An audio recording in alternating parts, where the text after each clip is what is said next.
باللہ السمیع العلیم العظیم الحفیظ بوجہ الکریم وسلطانہ القدیم من الرجس الخبیث المخبث الشیطان اللعین الرجیم وقبیلہ ونفخہ ونفثہ وہمزہ بسم اللہ الرحمن الرحیم۔ تمام نبیوں کے سردار حضرت محمد صلی اللہ علیہ وآلہ وسلم اور تمام مذاہب کے سردار دین اسلام کے پیروکاروں، سلام علیکم طبتم، رحمتیں اور برکتیں، صلاۃ و سلام سرکار کی ذات پر اور دنیا کے عظیم ماں باپ، حضور کے ماں باپ حضرت آمینہ اور حضرت عبداللہ۔ آج کی گفتگو جو ہے وہ 33ویں مرحلے میں داخل ہو گئی۔ حاضر رحمت میں ربی حضرت امام مالک رحمۃ اللہ علیہ کے بارے میں گفتگو ہے۔ دوسرے امام ہیں یہ، فقہ کے اندر بہت بڑا مقام ہے ان کا۔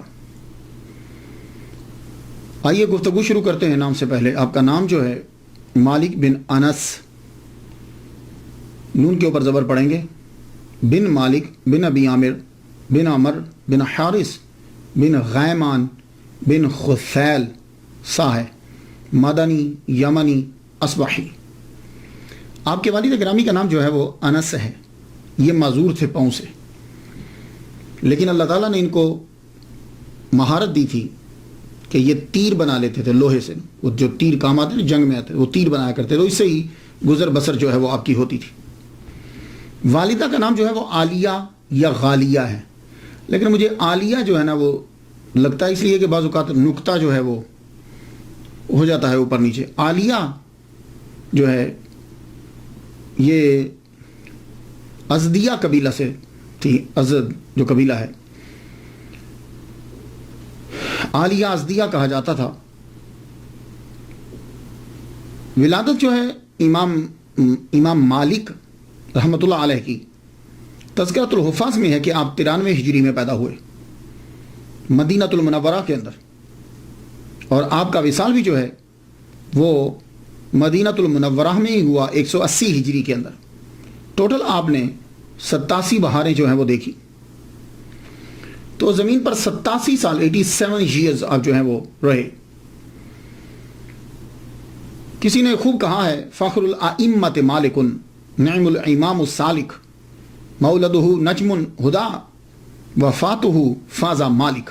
کہتے ہیں کہ نجم 93 اس سے ان کی تاریخ پیدائش، اور فاز مالک 180 اس سے ان کی تاریخ وصال جو ہے وہ نکالی گئی۔ آپ کے نام کے ساتھ مدنی جو ہے، حضرت عمر رضی اللہ تعالیٰ عنہ کے بعد اگر کوئی مدنی ہے نا، سچا مدنی، تو امام مالک ہے۔ حقیقی طور پر آپ مدنی ہیں، مدینے کی ہر چیز سے آپ کو محبت۔ حضرت عمر رضی اللہ تعالیٰ عنہ سے تو بڑی محبت کرتے تھے۔ کیوں؟ حضرت عمر رضی اللہ تعالیٰ عنہ کی یہ آرزو تھی کہ میں مروں تو مدینے میں مروں، یہ آپ کی آرزو تھی۔ یہ بھی حضرت عمر رضی اللہ تعالیٰ عنہ سے بڑا پیار کرتے تھے، انہی کی طرح مونچھیں رکھی ہوئی تھی، اور انہی کے فتاوا پر، ان کے بیٹے کے فتاوا پر جو ہے وہ فتویٰ دیتے تھے، انہی کی فقہ کو زیادہ تر ترجیح دیتے تھے، انہی کی جگہ پر بیٹھتے تھے۔ تو اگر آپ مدنی کسی کو کہیں گے، صحیح طور پر مدنی اگر ہے کوئی، تو امام مالک رحمۃ اللہ علیہ۔ آپ کے اساتذہ زیادہ تر مدنی، آپ نے مدینہ کے استادوں سے، اساتذہ سے زیادہ تر جو ہے وہ سیکھا۔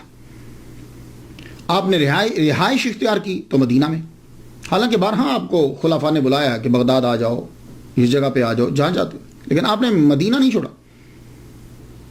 تو رہائش اختیار کی مدینہ میں۔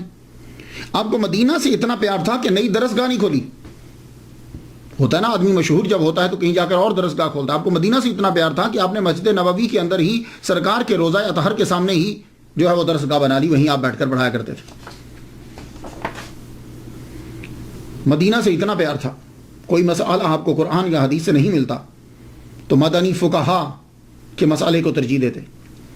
اور مدینہ سے اتنا پیار تھا کہ چونکہ زندگی میں ایک حج فرض ہے صاحب استطاعت کے لیے، تو بس ایک حج ہی کیا، اس کے بعد دوبارہ حج کرنے نہیں گئے کہ کہیں رستے میں میرا وصال نہ ہو جائے، میں چاہتا ہوں کہ میں مروں تو مدینہ کے اندر مروں۔ اور آپ کے پاس زبردست گھوڑے ہوتے تھے، خلفاء کی طرف سے آتے تھے، دوستوں کی طرف سے آتے تھے، آپ کا استبل میں شاندار گھوڑے ہوتے تھے، لیکن حرم مدینہ کے اندر وہ جو حدود ہوتی ہے نا، اس مدینہ کا حرم جو ہے، مدینہ کی جو حدود ہے، مدینہ سے میں پورا شہر نہیں، وہ جو حرم کی جو حدود ہوتی ہے، آپ اس کے میں کبھی بھی گھوڑے پر، میول پر، کبھی ڈنکی، کسی بھی گدھے پہ یا کسی کوئی بھی یعنی سواری کسی قسم کی تھی، آپ سوار نہیں ہوتے تھے. اور میں نے تو یہاں تک سنا ہے کہ آپ در و دیوار کے ساتھ لگ کر چلتے تھے کہ شاید اس دیوار کو حضور کا ہاتھ لگا ہو تو آپ بعض اوقات چومنے لگ جاتے تھے. اور جب تک آپ کے اندر طاقت تھی آپ حرم مدینہ کے اندر رفع حاجت نہیں کرتے تھے، اس حرم کی حد سے نکل کر پھر جا کے کرتے تھے جب تک آپ تندرست رہے. تو مدنی جو ہیں وہ یہ آج کے دور کے اندر بھی میں جھلک دیکھتا ہوں. یہ لفظ مدینہ کا استعمال جو آج کے دور کے اندر ہوا ہے، یہ امیر دعوت اسلامی مولانا الیاس قادری مدث ذیل العالی، ان کی ہر چیز کے اندر جو ہے وہ میں لفظ مدینہ کا استعمال دیکھتا ہوں. کسی کو بلانا ہو تو اوے نہیں کہتے، مدینہ. اور اگر لڑکا ہے کوئی تو نام تو ہے لیکن کہیں گے مدنی منا تلاوت کرے گا. چینل ہے تو مدنی چینل. اور اگر کسی کو چپ کرانا ہے تو یہ نہیں کہیں گے چپ کرو بھائی کفل مدینہ لگاؤ. مدنی بہاریں، مدنی پھول، جو سائے ہیں اس پہ لکھا جاتا ہے مدنی پھول ہی. اور جب کہ لوگ جا رہے ہوں تو کہتے ہیں مدنی قافلہ جا رہا ہے. اور عالمی مدنی مرکز سے رابطہ کرے.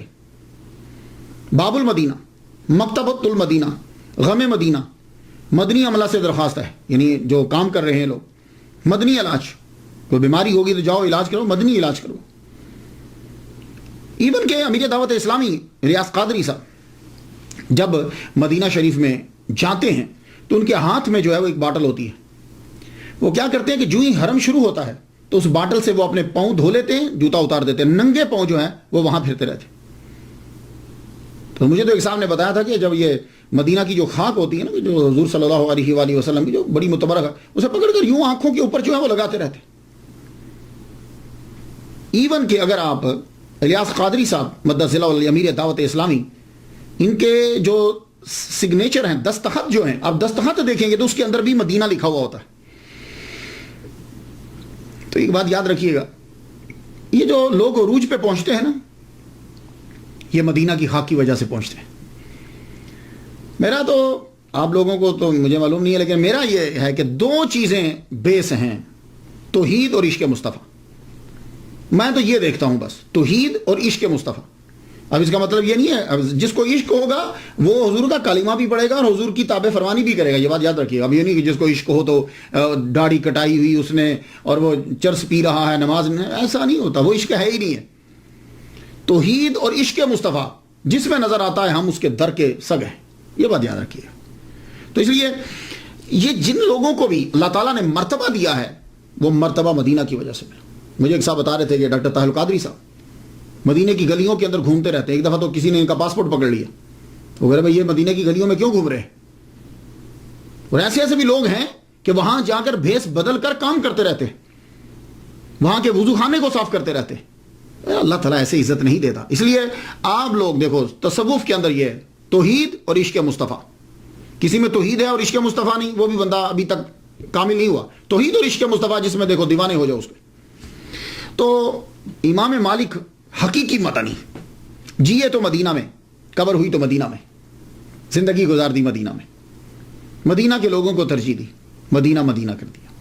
اور اصبحی، آپ کے نام کے ساتھ اصبحی بھی لگتا ہے. یہ یمن کا ایک قبیلہ ہے. ابو عامر پہلے تھے کہ جو یمن سے آئے تھے اور حضور صلی اللہ علیہ وآلہ وسلم کے ہاتھ پر اسلام قبول کیا. اور یہ غزوہ بدر کے علاوہ تمام غزوات میں محمد مصطفیٰ صلی اللہ علیہ وسلم کے ساتھ شریک ہوئے. تو یہ چونکہ قبیلے کے ساتھ تعلق رکھتے تھے، اس قبیلے کے ساتھ، اسی لیے امام بنی اصبح قبیلہ تھا نا یمن کا، تو امام مالک بن انس اصبحی جو ہے یہ کہہ رہا ہے. تو یمنی، چونکہ آپ کے آباء و اجداد جو ہیں وہ یمن میں رہتے تھے تو یمن سے آئے تھے، اس لیے آپ کے نام کے ساتھ آپ لوگ یمن بھی جو ہیں وہ یمنی بھی پڑھیں. اب آ جائیے گفتگو آگے شروع کرتے ہیں. امام مالک رحمۃ اللہ علیہ، آپ کا خاندان جو ہے وہ علمی گھرانہ ہے. کوئی نہ کوئی وجہ ضرور ہوتی ہے کہ آدمی جب بلندی پہ پہنچتا ہے نا تو کوئی نہ کوئی چیز ضرور آتی ہے. آپ کا گھرانہ علمی گھرانہ، بھائی آپ کے پڑھے ہوئے، دادا صاحب علم، پردادا صاحب علم، باپ علم کا قدردان. اب تفاوت تو فرق تو ہوتا ہے نا, مراتب تو ہیں. امام مالک کے والد گرامی رات کو کھانا اکٹھا کھاتے, ٹیبل پہ جب بیٹھ جاتے تو آپ اپنے بیٹوں سے کوئی نہ کوئی مسئلہ ضرور پوچھتے, اور یہ آپ لوگوں کو بھی کرنا چاہیے, خاص طور پہ آپ لوگ جو امریکہ میں ہو, یورپ میں ہو. میری تقریر تو خیر ہر تقریباً سنی جاتی ہے. آپ جب بیٹھو تو بیٹے سے مسئلہ پوچھو, وضو کیسے کرتے ہیں, ٹائم کیا ہے, اس طرح کے نمازوں کے ٹائم کیا ہے, نمازوں کے نام کیا ہیں, مہینوں کے نام کیا ہیں, تو وہ اپنے بچوں سے پوچھتے. فقہ کا مسئلہ آپ نے امام مالک سے پوچھا, تب چھوٹے تھے وہ, امام مالک سے پوچھا, وہ جواب نہ دے پائے, آپ کو بڑا غصہ آیا, آپ نے انتہائی کھانے کی ٹیبل کے اوپر ڈانٹا. آپ کی والدہ جو ہیں وہ بھانپ گئی, رخ کو موڑ دیا انہوں نے. وجہ کیا تھی؟ ڈاکٹر ہشام ہیں, یہ اچھے مورخ ہیں, بولتے بھی اچھا ہیں, تاریخ پر بڑا عبور حاصل ہے ان کو. کہنے اصل میں امام مالک رحمۃ اللہ علیہ کو بچپن میں ان کا رجحان ہو گیا ان لوگوں کی طرف کہ جو لوگ گاتے ہیں. اور آپ کو معلوم ہے کہ جب آدمی چھوٹا ہوتا ہے نا تو وہ چاہتا ہے کہ میں بھی پاپولر ہو جاؤں, میں مشہور ہو جاؤں. تو آپ دیکھتے تھے کہ جو لوگ گاتے ہیں یہ لوگ بڑے مشہور ہوتے ہیں, تو آپ کا دل کرتا تھا کہ میں سنگنگ کی طرف میں چلا جاؤں. آپ کی والدہ جو ہیں, اب آپ کے والد آپ لانا چاہتے ہیں دین کی طرف, تو آپ کی والدہ سمجھ گئی, بولی بات کو موڑا, کا میں خود سمجھاتی. کھانا ختم ہونے کے بعد آپ لے کر گئی, بیٹے کو سمجھا, کہتے بیٹے دیکھو یہ جو اداکار اور اداکارائیں ہوتی ہیں, یہ سیلیبریٹیز جو ہیں, یہ بیٹے جوانی تک لوگ ان کے دیوانے ہوتے ہیں. جب جوانی ختم ہو جاتی ہے نا تو لوگ بوڑھے ہو جاتے ہیں, جب وہ بوڑھے ہوتے ہیں نا تو لوگ دیندار ہو جاتے ہیں. تو جب دیندار ہوتے ہیں نا تو پھر وہ سمجھتے ہیں یہ کام برا تھا, تو پھر وہ ان کے فین نہیں رہتے. تو ان اداکاروں کا اور اداکاراؤں کا بڑھاپا انتہائی برا ہوتا ہے, اللہ معافی دے, کوئی آدمی ان کو پھر پوچھتا نہیں ہے. تو بیٹے وہ چیز سیکھو کہ تمہارے مرنے کے بعد بھی تمہارا نام زندہ رہے. بیٹے کے ذہن میں یہ بیٹھ گیا. تو مائیں جو ہوتی ہیں نا یہ بڑی زبردست کمال کی ٹیچر ہوتی ہیں. تو آپ کے ذہن میں بیٹھ, کہنے لگے ماں میں پڑھوں گا. تو والدہ ماجدہ عالیہ ازدیہ نے کیا کیا, آپ نے بیٹے کو غسل کروایا, کہا چل بیٹے نہاؤ. نہا کیا ہے, خوبصورت لباس پہنوایا. وہ اتنے غریب نہیں تھے, مہنگا لباس پہنایا اپنے بیٹے کو, اور سر کے اوپر پگڑی رکھی. یہ جیسے آپ نے دیکھا نا مدنی منع دیکھے آپ نے, سر کے اوپر پگڑی ہوتی, تو پرانے زمانے میں پگڑی رکھتے تھے, پگڑی رکھی, لیکن قد چھوٹا, پگڑی بڑی رکھی, کہنے چل بیٹا چل. تو امام مالک کی والدہ محترمہ آپ کو لے کر سیدھا مسجد نبوی چلی گئی. مسجد نبوی میں چلی گئی. مسجد نبوی اس وقت دنیا کی بڑی یونیورسٹیز جیسی ایک یونیورسٹی تھی. Can you believe 70 classes Masjid Nabawi میں لگتی تھی, 70 کلاسز. ابھی بھی میں گیا ہوں تو میں نے دیکھا کہ وہاں بھی آپ بھی اگر کوئی جائے نا عشاء کے قریب, مغرب کے بعد, تو آپ کو وہاں ایک آدمی یہاں پڑھا رہا ہے, ایک آدمی یہاں پڑھا رہا ہے, ایک آدمی یہاں پڑھا. آج بھی کلاسز لگتی ہیں. اس دور میں 70 کلاسز لگتی تھیں. آپ خود سوچئے 70 کلاسز لگی ہوئی ہیں اور مختلف سبجیکٹس جو ہیں وہ پڑھائے جا رہے ہیں. آپ اپنے بیٹے کو لیتے ہوئے سیدھا گئیں ربیعۃ الرعی رحمۃ اللہ علیہ کے پاس. ان کے پاس جا کے بٹھا دیا اور کہا یہ میرے بیٹے کو آپ پڑھائیے. تو اپنے بیٹے سے کیا کہا, اب یہ جملہ سننے والا دیکھیے, یہ جو اتنی ریسرچ کرتا ہوں اور آپ کی طرف لاتا ہوں, اس میں آپ لوگوں کے لیے 1 2 3 باتیں ضرور ہوتی ہیں اور وہ آپ نے کیچ کرنا ہوتی ہیں. اب کیا کہا اپنے بیٹے سے والدہ ماجدہ نے, سن لیجئے, اور آپ بھی یہی کہا کریں بچوں کو. کہا بیٹے ان کا علم سیکھنے سے پہلے ان سے ادب سیکھو. علم سیکھنے سے پہلے, یعنی جو اللہ نے ان کو علم دیا ہے وہ علم سیکھنے سے پہلے ان سے ادب سیکھو, مینرز سیکھو, یہ چیزیں ان سے سیکھو, اس کے بعد پھر علم سیکھنا. امام مالک رحمۃ اللہ علیہ کو اپنے استاد سے محبت ہو گئی, عقیدت ہو گئی. ان کی ذرا نظر کمزور تھی, تو آپ ان کو گھر لے کر جاتے, اور جب کلاسز ہوتی تو گھر سے لے کر بھی آتے. اب بینیفٹ یہ ہوا کہ ایک تو عقیدت بڑھ گئی, استاد خاص طور پر ان کو سکھانے لگ گئے, اور کلاسز میں جو سبق ہوتا اسے ایکسٹرا جو ہے امام مالک پڑھتے, اتنا شوق پیدا ہو گیا. اور پھر بعض اوقات امام مالک اپنے استاد کی توجہ حاصل کرنے کے لیے یہ بھی ٹرک کرتے, گھر سے اتنی کھجوریں لے آتے, کھجوریں لا کے باقی اسٹوڈنٹس کو بانٹ دیتے, وہ کھجوروں میں لگ جاتے, آپ استاد سے سبق لیتے رہتے. یہ ایک چیز تھی کہ آپ چاہتے تھے کہ میرے زیادہ سے زیادہ توجہ استاد کی میری جانب ہو جائے. اللہ اکبر جل شان. 7 سال تک آپ نے حضرت ربیعۃ الرائی رحمۃ اللہ علیہ سے علم سیکھا. 7 سال تک. بہت لمبا عرصہ ہوتا ہے. 7 سال بہت لمبا عرصہ. آج کل تو 7 سال میں بندہ علامہ بن جاتا ہے. 7 سال بہت عرصہ ہوتا ہے. تب بھی ایک ہی استاد کے پاس. ایک دفعہ آپ کی سسٹر نے ابا سے کہہ دیا, ابا بہت ٹائم لگا رہے ہیں مالک. کہا بیٹے نہیں, وہ حدیث سیکھ رہا ہے, نبی صلی اللہ علیہ وآلہ وسلم کا فرمان سیکھ رہا, اسے سیکھنے دو. 7 سال ان سے سیکھا. ان کے بعد امام مالک کے دوسرے استاد حضرت عبداللہ بن ہرمز رحمۃ اللہ علیہ. میں یہاں ایک بات عرض کرتا جاؤں. یہ عبداللہ بن ہرمز کون ہے؟ میرے سامعین جو ہیں وہ ریسرچ کریں گے تو خیر ہر چیز حاصل کر سکتے ہیں, لیکن عام طور پر یہ کون ہے؟ یہ غلام ہیں. کن کے غلام ہیں؟ حضرت ابو ہریرہ رضی اللہ تعالیٰ عنہ کے غلام ہیں یہ. اب یہاں ایک نقطہ عرض کر جاؤں, کیونکہ کچھ ٹاپکس ایسے ہوتے ہیں پتہ نہیں کب بناؤں گا کب بولوں گا, لیکن ایک ایک بات آپ کو دیتا جاؤں. آج کل یہ مشہور کیا جاتا ہے کہ اسلام جو ہے یہ غلامی کو عروج دیتا ہے, اور ہم لوگوں نے غلامی کو ختم کیا ہے. صرف لفظی غلامی کو ختم کیا ہے, مانوی تو جاری ہے. مانوی تو آج بھی غلامی جاری ہے. تو صحابہ کرام کیا کرتے تھے؟ وہ غلام لیتے تھے, اڈاپٹ کرتے تھے بچوں کو, یا اپنے غلام کے بچے کو اڈاپٹ کر لیتے تھے, یا غلام اڈاپٹ کر لیتے تھے. پھر اس کو وہ سارا علم سکھاتے تھے. اسی لیے جا کر دیکھ لیجئے کہ آپ بڑے بڑے مفسرین, محدثین, مفکرین کے اندر آپ کو غلام زادے نظر آئیں گے. اب یہی حضرت عبداللہ ابن ہرمز رحمۃ اللہ علیہ, حضرت ابو ہریرہ رضی اللہ تعالیٰ عنہ نے ان کو اڈاپٹ کیا اور ان کو پوری حدیث سکھائی. اب آپ خود سوچئے کہ ان کے پاس کتنی حدیث ہوں گی. تو ہمارے ہاں یہ چیز نہیں ہے. بڑے بڑے مفکر. اور بھی ایک یہاں اور سن لیجیے. اب غلام کا درجہ اس دور میں غلام کی کیا کیٹیگری ہوتی ہے؟ یعنی آپ کے معاشرے میں جو کمین ہے نا, کم تر درجے کا, اس کے برابر غلاموں کا درجہ ہوتا تھا. اب آپ اندازہ کر لیجیے. لیکن وہ لوگ یہ سمجھتے تھے کہ اس شخص کے پاس علم ہے, یہ خوبی رکھتا ہے, وہ اس کی عزت کرتے تھے. خود اب امام مالک دیکھ لیجیے نا کہ عبداللہ بن ہرمز 8 سال ان سے سیکھا اور یہ غلام ہے. یہاں سے آپ کو غلاموں کا مقام معلوم ہو جائے گا. نافع کون ہے؟ جو سب سے زبردست چین ہے, یہ عظیم محدث اور سکالر, یہ حضرت عبداللہ بن عمر کے غلام ہے. اور اکرمہ کون ہے؟ عظیم مفسر اور سکالر, حضرت اکرمہ. یہ کون ہے؟ کہتے ہیں یہ عبداللہ بن عباس کے غلام. وہ ایک اکرمہ آپ کے ذہن میں آ رہا نہیں, وہ نہیں ہے. محمد بن سیری عظیم سکالر, یہ غلام تھے صحابی مصطفیٰ انس بن مالک ہے. تو عبداللہ ابن ہرمز رحمۃ اللہ علیہ سے 8 سال تک ان سے جو ہے وہ علم سیکھا. ظاہری علم بھی سیکھا اور باطنی بھی سیکھا, جس کو آپ تصوف کہتے ہو. تو آپ نے فرمایا کہ میں نے سارا علم جو ان سے سیکھا وہ لوگوں کو میں نے بتایا نہیں. تو ان سے آپ نے تصوف کا بھی علم جو ہے وہ سیکھا ہے. تب تصوف اور صوفیزم, ابھی یہ نام اصطلاحات جاری نہیں ہوئی تھی. تو حضرت عبداللہ بن عمر رضی اللہ تعالیٰ عنہ کے شاگرد نافع سے بھی سیکھا. النافع عن عبداللہ بن عمر رضی اللہ تعالیٰ عنہ کا گولڈن چین جو ہے, سب سے زبردست سند جسے کہا جاتا ہے, وہ امام مالک روایت کرتے ہیں نافع سے, نافع روایت کرتے ہیں عبداللہ بن عمر سے, حضرت عبداللہ بن عمر رضی اللہ تعالیٰ عنہ روایت کرتے ہیں محمد مصطفیٰ صلی اللہ علیہ وسلم. کہتے ہیں ٹاپ کی چین یہ چین ہے.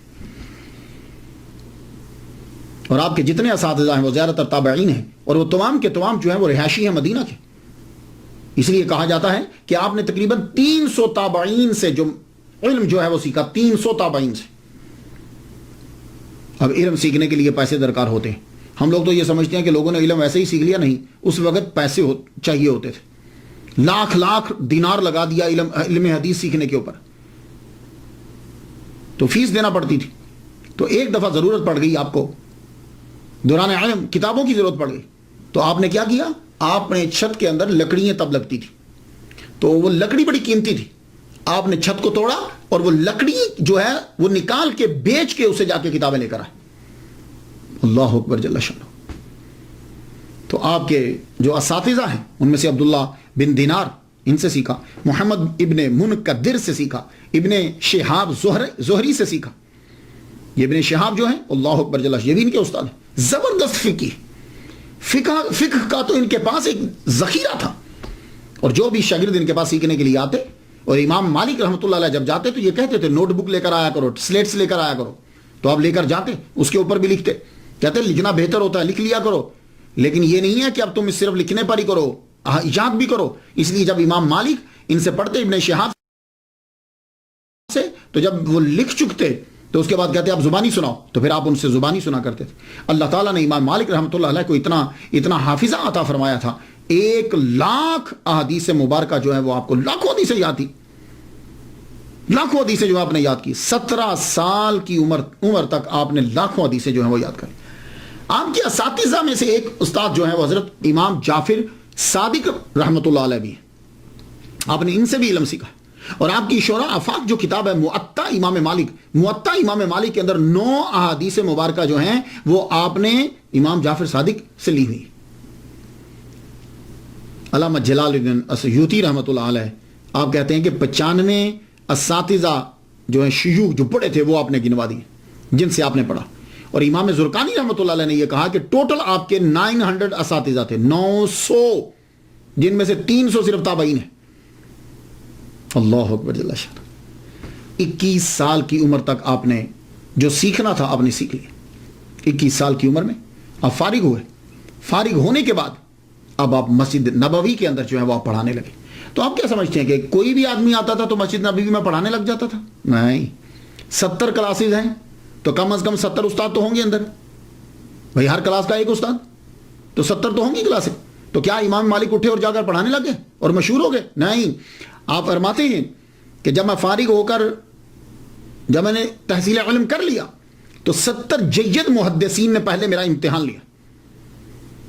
امتحان لیا تو ابو مصعب کہتے ہیں، یہ شاگرد ہیں کہتے ہیں کہ خود استاد نے مجھے فرمایا، کہنے لگے 70 جید محدثین نے میرا امتحان لیا، اور جب انہوں نے سمجھا کہ میں اب فتویٰ دینے کے قابل ہو گیا تو مجھے اجازت دے دی۔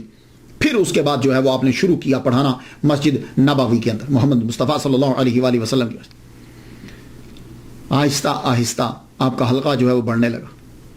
آپ نے اپنی رہائش حضرت عبداللہ ابن مسعود رضی اللہ تعالیٰ عنہ کے گھر میں رکھی، وہاں رہنے لگے آپ۔ تو آپ نے وہ مکان مول نہیں لیا، رینٹ پہ لیا۔ خود تو عبداللہ ابن مسعود رضی اللہ تعالیٰ عنہ تو کوفہ چلے گئے تھے، موو ہو گئے تھے، تو ان کے گھر کے اندر رہائش اختیار کی، رینٹ پہ ان کے رشتہ داروں کو کرایہ دیتے تھے، گھرنوز بیٹھ ہوا ہے۔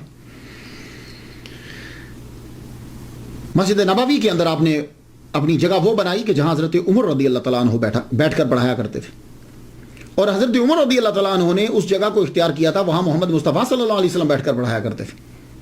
سبحان اللہ، اس جگہ پہ آپ بیٹھتے، خاص جگہ بنائی گی لیکن اسی جگہ کے اوپر وہاں آپ پڑھاتے۔ آپ جب پڑھانے لگے تو آپ کے فتویٰ جو آپ فتاویٰ دیتے تھے تو آپ کے فتاویٰ مشتمل ہوتے تھے مدینہ کے فقہاء پر، یعنی حضرت عائشہ صدیقہ رضی اللہ تعالیٰ عنہ، حضرت عمر رضی اللہ تعالیٰ عنہ، حضرت عبداللہ ابن عمر رضی اللہ تعالیٰ عنہ، حضرت سعید ابن مسیب رحمۃ اللہ علیہ، یہ تابعی۔ تو ان کے فتاویٰ کے اوپر جو ہے وہ آپ جو ان سے سیکھا آپ نے وہ دیتے، یعنی مطلب کہ جو ان کا علم آپ تک پہنچا۔ اور آپ کا طریقہ یہ رہا، جمعہ کے دن، جس کو جمعہ بولتے ہیں، یہ جمعہ لفظ ہے قرآن مجید میں، جمعہ کے دن آپ اپنے جتنے طلباء آپ کے ہوتے آپ ان کو خاص طور پر کھانا پکاتے ان کے لیے، اور عام لوگوں کو بھی دعوت ہوتی، جو آ جاتا کھا لیتا۔ یہ جمعہ کے دن آپ کا طریقہ تھا۔ اور آپ کی جو کلاسز تھی اس کے اندر 2 طرح کے شاگرد ہوتے تھے، ایک تو مستقل طلباء اور ایک سالانہ طلباء۔ مستقل طلباء جو ہیں آپ کے مشہور طلباء میں سے امام محمد بن حسن شیبانی حنفی، جو امام اعظم رحمہ اللہ کے شاگرد ہیں، وہ ان کے بھی شاگرد ہیں، 3 سال انہوں نے ان سے پڑھا ہے۔ لیکن امام محمد بن حسن شیبانی رحمۃ اللہ علیہ حنفی رحمۃ اللہ علیہ کا احسان ہے مالکی مذہب کے اوپر۔ آپ جانتے ہیں وہ کیوں؟ وہ کس طرح کہ امام مالک رحمۃ اللہ علیہ کے دوسرے شاگرد جنہوں نے امام مالک کی فقہ کو افریقہ، سسلی آئلینڈ یہاں جو ہے وہ پھیلایا ہے، بہت مشہور شاگرد ہیں، اسعد ابن الفراد، ان کو پڑھایا ہے۔ استنباط و استخراج کا طریقہ جو ہے، اصول فقہ جو ہیں، وہ امام محمد بن حسن شیبانی رحمۃ اللہ علیہ نے پڑھا ہے۔ یہ اسد ابن الفراد جو ہیں، یہ سسلی کے آئی لینڈ جو ہیں، آئی لینڈ سسلی جو ہے وہاں کے رہنے والے تھے، اور یہ فوج کے چیف بھی رہے، اور جہاد کرتے ہوئے جو ہے وہ شہید ہو گئے۔ یہ جب پڑھنے کے لیے آئے تو امام مالک رحمۃ اللہ نے جب دیکھا کہ ان کے اندر یہ چیز ہے کہ یہ چاہتے ہیں کہ مجھے جو ہے وہ مسائل نکالنے کا طریقہ ہے، تو آپ نے فرمایا کہ تو اگر یہ چیز پڑھنا چاہتا ہے تو تجھے وہاں کوفہ جانا پڑے گا۔ تو امام محمد بن حسن شیبانی رحمۃ اللہ علیہ جو ہیں ان کے پاس بھیجا، اور یہ خود بھی شاگرد ہیں امام مالک، اور آپ کے ایک اور مشہور شاگرد ہیں یحییٰ ابن یحییٰ بن کثیر بن واسلاس ابن شملل بن منقایہ۔ یہ میں طلباء کے لیے بولتا ہوں، جن لوگوں نے لکھنا یا بولنا ہوتا ہے ان کے لیے میں بول دیتا ہوں، عام لوگوں کے لیے تو اتنا ہی کافی ہے۔ یحییٰ بن کثیر بن واسلاس ابن شملل بن منقایہ بربری، یہ 20 سال کی عمر میں امام مالک سے ملنے کے لیے آئے۔ موطا انہوں نے پہلے سے یاد کر لی ہوئی تھی، 14 مرتبہ آ کر انہوں نے موطا جو ہے یہ امام مالک رحمۃ اللہ علیہ کے سامنے سنائی ہے انہیں، اور انہی کی موطا جو ہے وہ بہت مشہور ہے۔ یا ویسے تو اس کے بہت سے نسخے کیے گئے ہیں، لیکن ان کی موطا لکھی ہوئی جو ہے وہ بہت مشہور ہے، ان کی جو کاپی۔ انہوں نے 82 سال جو ہے وہ عمر پائی، اور طرز زندگی بالکل حضرت امام مالک جیسا تھا، انہی کی طرح رہن سہن، کپڑے بالکل انہی کی طرح، طرز زندگی انہی کی طرح تھی۔ اور آپ کی جو ہے وہ دربار تک رسائی تھی، اندلس کے اندر ارد گرد میں کوئی جج نہیں لگ سکتا تھا آپ کی پرمیشن کے بغیر، تو آپ قاضی القضات سمجھ لیجیے، تو آپ جج کی اپوائنٹمنٹ آپ کیا کرتے تھے۔ اور دوسرے شاگرد عیسیٰ بن دینار ہیں، انہوں نے دیار مغرب میں مالکی مذہب کی ترویج کی ہے۔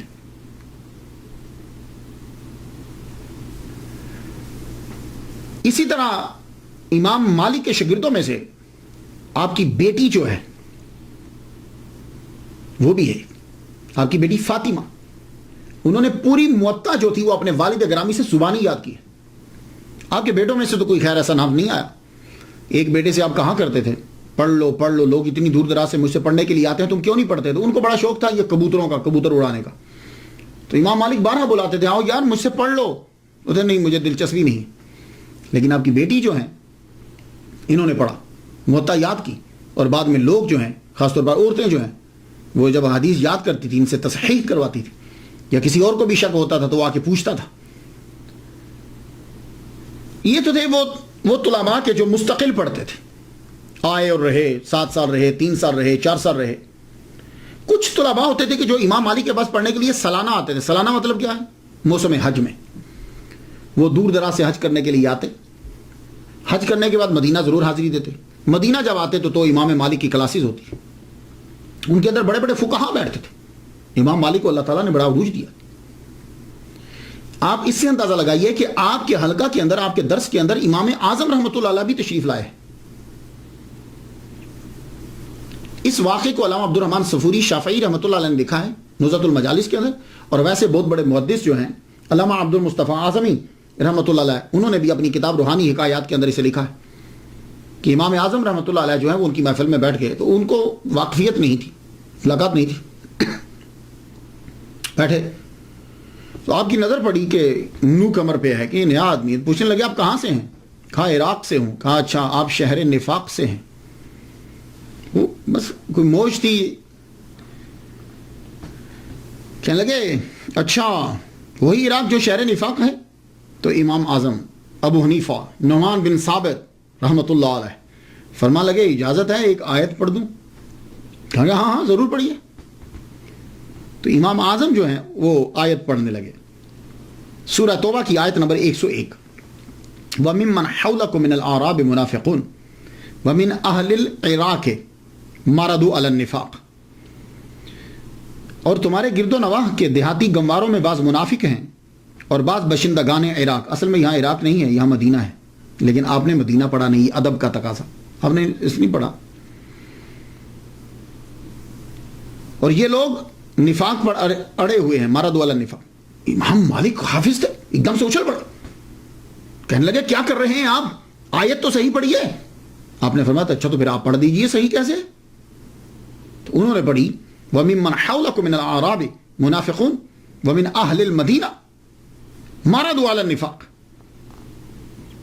تو یہ اب جب یہ پڑھا تو اب ان کا چہرہ دیکھنے لگے، تو امام مالک بھی سمجھ گئے، کہنے لگے اب آپ ہی بتائیے کہ شہر نفاق والے کون ہیں؟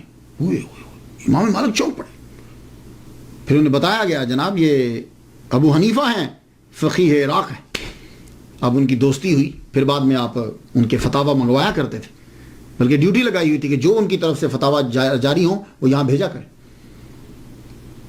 تو یہ میں آپ کو مثال دے رہا ہوں کہ سالانہ طلباء بھی ایسے جو وہ قافلہ آیا، کچھ عرصہ رکا، ان سے علم حاصل کیا، اس کے بعد چلا گیا۔ امام مالک رحمۃ اللہ علیہ کی طرز زندگی، وہ بادشاہی میں فقیری کی ہے آپ نے۔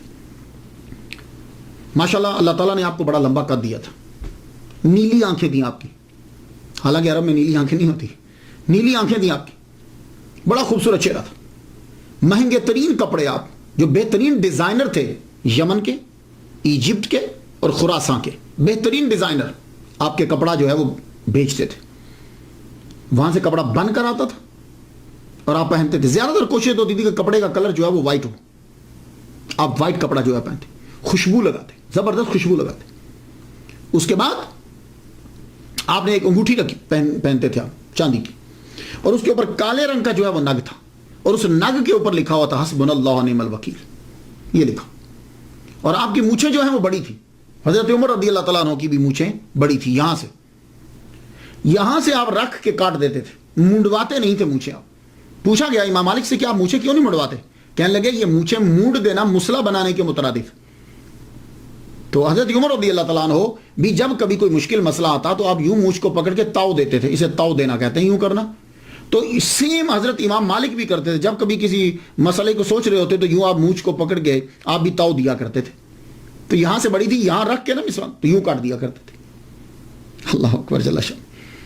اور آپ جس گھر میں رہتے تھے اس گھر کے دروازے پہ آپ نے لکھا تھا، اور یہ اگر آپ کو بھی موقع ملے تو ضرور لکھیے گا۔ یہ سورہ کہف کی آیت نمبر جو ہے وہ 39 ہے، اس کا ایک حصہ ہے یہ۔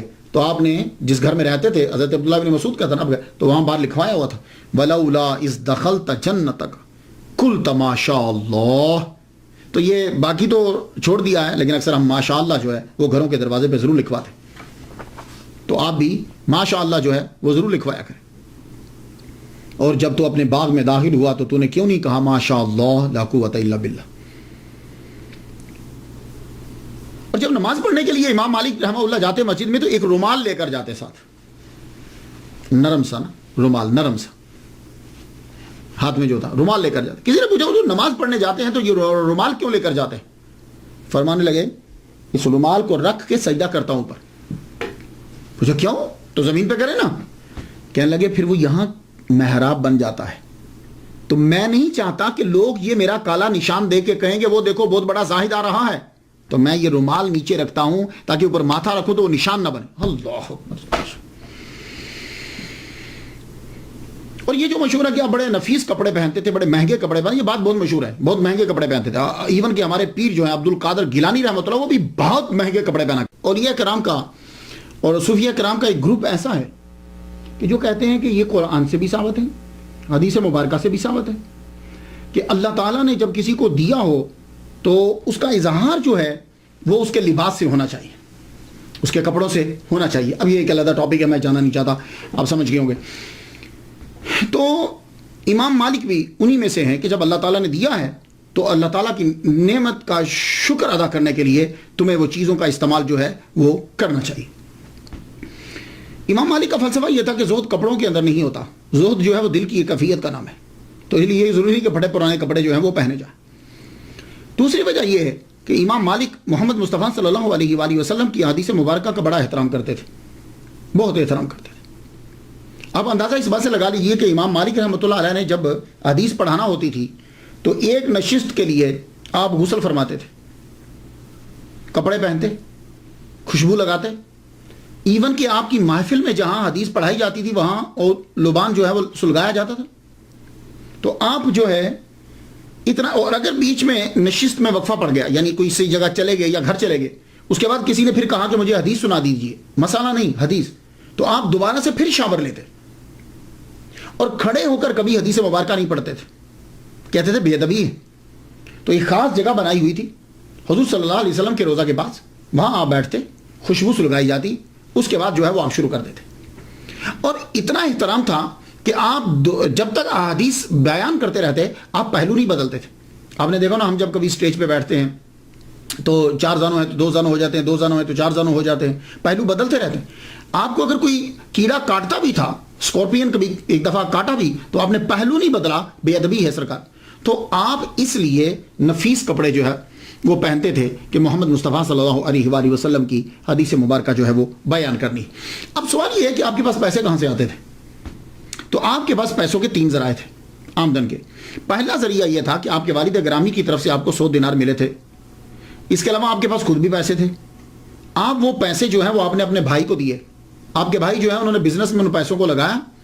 تو وہ بزنس میں جو وہ پیسے لگائے تو اب وہاں سے پارٹنرشپ جو تھی اس سے آپ کو کچھ آمدن ہو جاتی. ایک دوسرا جو ہے وہ کیا تھا کہ دوسرا آپ کے جو ہم مکتب تھے اور دوست تھے لیث ابن سعد، آپ کے دوست تھے لیث بن سعد، بڑے امیر تھے.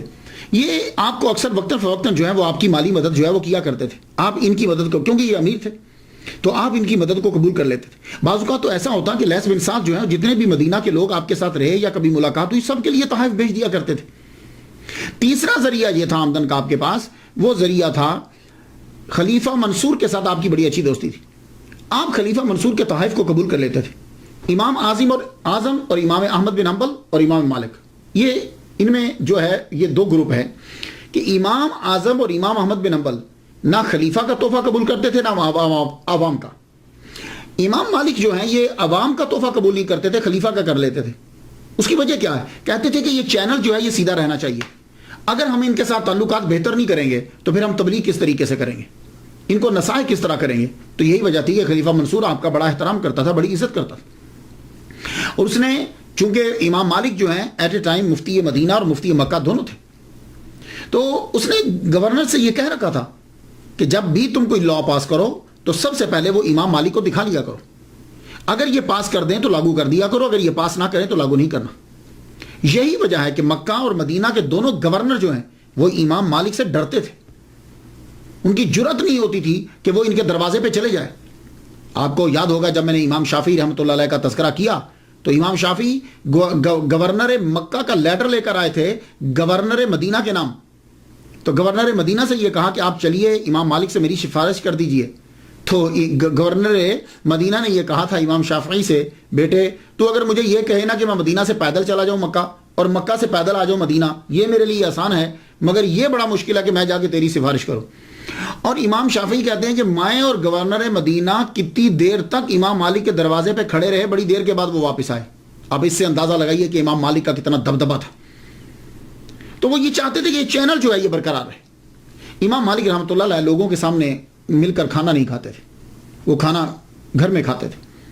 قرآن مجید کی ایک آیت میں پڑھ رہا تھا، آپ بھی سن لیجیے. سورہ نور کی آیت نمبر 61 ہے، اس کا ایک حصہ ہے لیسا علیکم جناح ان تاکلوا جمیعا او اشتاتا، تم پر اس بات میں کوئی گناہ نہیں کہ تم سب مل کر کھاؤ یا الگ الگ کھا لو.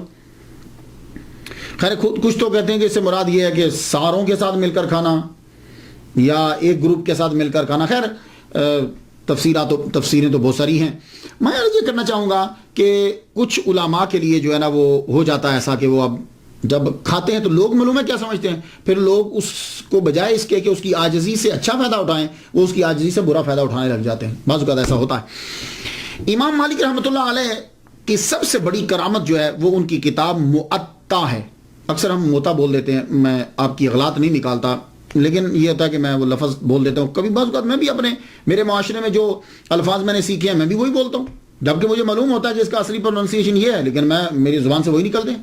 تو موطا جو ہے یہ اس میں مفعول کا صیغہ ہے، تو موطا امام مالک ہم بول دیتے ہیں، لیکن موطا بولیں جب کبھی آپ تقریر کر رہے ہوں. خلیفہ منصور عباسی نے کہا ایک دن، یہ کہا کہ آپ کو اتنی احادیث مبارکہ یاد ہیں تو آپ وہ تمام احادیث کو جمع کر کے ایک کتاب تالیف کیوں نہیں کر دیتے؟ وہ کتاب تالیف کر دیں تاکہ بعد میں آنے والوں کے لیے آسانی ہو جائے، یا جو آدمی آپ کے سامنے پڑھتے ہیں ان کے لیے آسانی ہو جائے. تو پھر حضرت امام مالک رحمۃ اللہ علیہ نے کتاب جو ہے وہ لکھنی شروع کی. 1,00,000 احادیث مبارکہ میں سے اللہ اکبر جل شانہ 10,000 احادیث مبارکہ کا انتخاب کیا آپ نے. 10,000 کے بعد پھر اور کم ہوتی چلی گئی. تو یہ موطا جو ہے نا یہ اس میں مفعول کا صیغہ ہے. یہ نام ہی بتاتا ہے کہ بڑی چیکنگ ہوئی اس کتاب کی. موطا کا معنی ہوتا ہے روندا ہوا، تیار کیا ہوا، نرم و سہل بنایا ہوا. یہ نام بتا رہا ہے کہ اس پہ بڑی ریسرچ ہوئی. انظار رقیقہ جو ہے اس کے اوپر اور دقیقہ اس کے اوپر لگی رہی. کل روایات کی تعداد کہتے ہیں کہ 1,720 ہے. 600 مسند ہیں، 222 مرسل ہیں، 617 موقوف ہیں، 275 اقوال تابعین ہیں۔ آپ لکھتے ہوئے کیا کرتے تھے کہ پہلے آپ ایک عنوان بناتے تھے، عنوان بنانے کے بعد اسے ثابت کرنے کے لیے حدیث مسند لاتے۔ مسند وہ حدیث ہوتی ہے کہ جس کے تمام راوی چلتے جائیں، بیچ میں کوئی مس نہ ہو، سب راوی جی سیدھا وہ راوی حضور پاک صلی اللہ علیہ وسلم تک پہنچے۔ کیسے پہنچے؟ یعنی حضور پاک، صحابی، تابعی، تبا تابعین، اس طرح سے، یہ نہیں کہ کوئی اور بندہ بیچ میں ڈال دے، یہ ہے ترتیب۔ مسند حدیث اگر آپ کو نہ ملتی تو مرسل لے کر آتے۔ مرسل حدیث کسے کہتے ہیں؟ حدیث مرسل وہ ہوتی ہے کہ تابعی یہ کہے کہ میں نے حضور پاک صلی اللہ علیہ وسلم سے سنا، اور وہ صحابی کا نام بیچ میں سے ساکت کر دے، کئی ریزنز ہو سکتی، وہ ساکت کر دے۔ تو مرسل نہ ملتی تو آثار صحابہ کی طرف رجوع کرتے، اور ان میں حضرت عمر اور عبداللہ ابن عمر رضی اللہ تعالیٰ عنہما ان کے فتاوی کو جو ہے وہ ترجیح دیا کرتے تھے۔ تو یہ کتاب جو ہے یہ مکمل ہوئی، لکھی گئی۔ بعض کہتے ہیں کہ جب آپ کتاب لکھ رہے تھے تو بہت سے لوگوں نے یہ کہا کہ آپ کتاب کیوں لکھ رہے ہو، اور بھی لوگ بھی تو لکھ رہے ہیں۔ آپ نے فرمایا میں اللہ کے لیے لکھ رہا ہوں۔ تو کہا کیسے پتہ چلے گا، کہاں پتہ چل جائے گا؟ تو آپ نے جب موطا لکھ لی تو لکھنے کے بعد آپ نے اس کو پانی کے اندر جو ہے وہ ڈالا، ساری کتاب پانی کے اندر ڈوبی، اس کے بعد آپ نے موطا امام مالک باہر نکالی تو کسی بھی کاغذ کے اوپر پانی جو ہے وہ نہیں تھا، ایسے ہی تھا جیسا کہ اس کو بالکل طاق میں رکھ کے نکالا ہے، نہ کہ پانی۔ تو موطا امام مالک کو سرکار صلی اللہ علیہ وسلم کی جانب سے بھی منظوری جو ملی کہ سرکار کے فرامین ہے، سرکار کا فرمان ہے، اللہ اکبر جل شانہ۔ تو موطا جو ہے اس کے نسخے بہت سارے ہیں، 30 سے زیادہ کہتے ہیں اس کے نسخے لکھے گئے ہیں، لیکن یحییٰ بن یحییٰ کا موطا جو ہے یہ بڑا مشہور ہوا۔ انہوں نے جو اس کی کاپی لکھی ہے، جو دنیا میں آتا ہے آخر اس کو جانا تو ہوتا ہی ہے۔ امام مالک کے اوپر بھی وہ مرحلے آئے جو بڑے بڑے لوگوں کے اوپر مرحلے آتے ہیں۔ کہتے ہیں، اب گاڈ نوز بیٹر کہاں تک سچا ہے، کہتے ہیں کہ آپ کو بہت مارا بھی گیا، آپ کو بہت پیٹا گیا، اتنا پیٹا گیا کہ بعد آپ کا یہ جوڑ جو ہے یہ اکھڑ گیا، آپ کا یہ جوڑ اکھڑ گیا، آپ کے ہاتھوں کے اوپر جو ہے وہ مارا گیا۔ اللہ اکبر جل شانہ، اللہ اکبر جل شانہ۔ طبیعت آہستہ آہستہ جو ہے وہ آپ کی قلیل ہوتی گئی۔ 87 ایئرس، 87 سال آپ نے یہاں زمین کے اوپر جو ہے وہ گزارے۔ آخر ربیع الاول کے مہینے کے اندر آپ جو ہے وہ بیمار ہوئے۔ تو یحییٰ بن یحییٰ جو آپ کے بڑے مشہور شاگرد ہیں اور بڑے محبوب شاگرد ہیں، وہ آپ کے پاس اور بار بار آتے جاتے ہیں کہ تاکہ استاد کی نظر میرے اوپر پڑ جائے۔ اور یحییٰ بن یحییٰ کہتے ہیں کہ 130 علماء فقہا وہاں جمع تھے، اور ہر ایک کی یہ آرزو تھی کہ ان کی نظر ہمارے اوپر پڑ جائے۔ آخرکار امام مالک رحمۃ اللہ نے اپنی آنکھیں کھولی، یحییٰ بن یحییٰ کو اپنے پاس بلایا، اور یہ بات سن لیجئے، یہ زبردست جملہ ہے، یہ خاص طور پر علماء کے لیے اور طلباء کے لیے خاص جملہ آپ نے امام مالک نے جو بول دیا۔ آپ فرماتے ہیں کسی شخص کو، یہ یحییٰ بن یحییٰ سے کہہ رہے ہیں آخر میں جب دنیا سے رخصت ہونے لگے، کسی شخص کو نماز کے مسائل بتلانا روئے زمین کی تمام دولت کو صدقہ کرنے سے بہتر ہے۔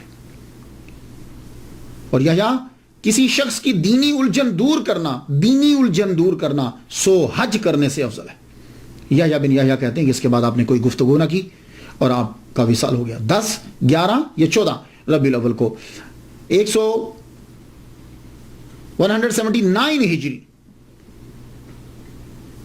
میں آپ کا وصال ہوا، اور یحییٰ بن یحییٰ مصمودی جو ہیں رحمۃ اللہ علیہ، انہوں نے تجہیز و تکفین کا انتظام کیا، اور آپ کی قبر مبارک آج بھی جنت البقیع کے اندر آپ کی قبر مبارک ہے۔ تو پہلے آپ کی قبر مبارک کے اوپر گنبد تھا۔ یہ ذرا پکچر دیکھیے گا، اس پکچر کے اندر 7 نمبر ذرا ڈھونڈیے گا۔